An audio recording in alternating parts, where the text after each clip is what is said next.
الله تعالى أولا وثانيا ولإعلان الثناء إليه ثانيا وعلى أفضل رسله محمد وآله وسلم وفي حلبة الصلوات مدليا ومسليا.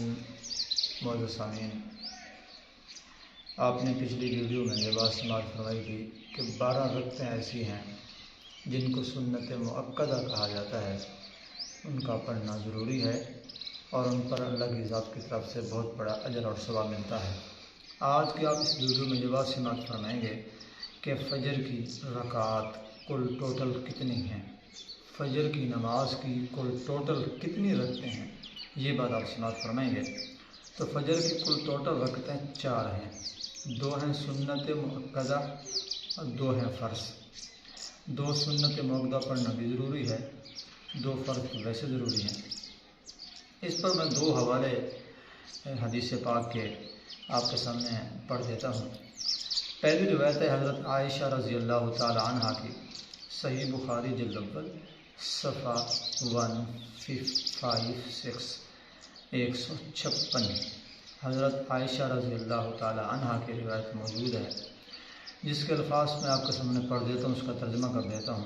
عن عائشہ رضی اللہ تعالی عنہ قالت لم يكن النبي صلی اللہ علیہ وسلم على شيء من النوافل اشد تعاہدا منه على رکعتي الفجر.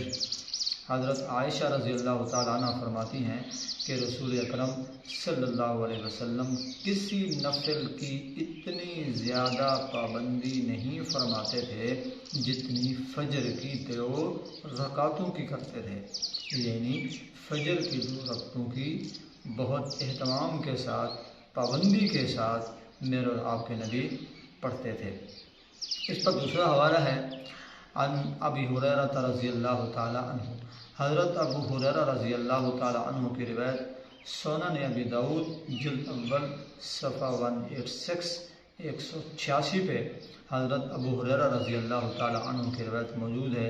قال قال رسول اللہ صلی اللہ علیہ وسلم لا تدعوهما وان تردتكم الخيل. حضرت ابو ہریرہ سے مروی ہے کہ رسول اکرم صلی اللہ علیہ وسلم نے فرمایا کہ فجر کی 2 رکعتوں کو نہ چھوڑو، فجر کی 2 رکعتوں کو نہ چھوڑو خواہ تمہیں گھوڑے روند ڈالیں. تو فجر کی 2 رکعتیں پڑھنا بھی ضروری ہے اور فجر کی نماز کو جماعت سے پڑھنا بھی ضروری ہے. تو آج کی اس ویڈیو میں آپ نے اس بات کی سماعت فرمائی کہ فجر کی کل ٹوٹل 4 رکعتیں ہیں، 2 سنت مؤکدہ ہیں، 2 فرض ہیں. اس پر آپ نے 2 حوالے سن لیے ہیں. تو اس سے پتہ چلتا ہے کہ 2 رکعتیں پڑھنا سنت ہے، سنت مؤکدہ ہے، 2 اور فرض ہیں. دعا ہے اللہ رب العزت سے اللہ اس پر عمل کرنے کی توفیق عطا فرمائے. اگلی بات میں آپ کو ریکویسٹ یہ کروں گا کہ جماعت شروع ہو گئی ہو تو فجر کی نماز امام مصلی پہ ہو، آیا جماعت کے ساتھ شریک ہو جانا چاہیے یا یہ کہ 2 رکعت سنت فجر کی پڑھ لینا چاہیے؟ یہ انشاءاللہ اگلی ویڈیو میں، کل کی ویڈیو میں آپ سماعت فرمائیں گے. تو جہاں تک یہ میری آواز جا رہی ہے تو ہم سب دوستوں سے اپیل کرتے ہیں کہ ہمارے اس چینل کو شیئر بھی کریں، فالو بھی کریں اور سبسکرائبر بھی کریں. دعا ہے اللہ رب العزت عمل کرنے کی توفیق عطا فرمائے.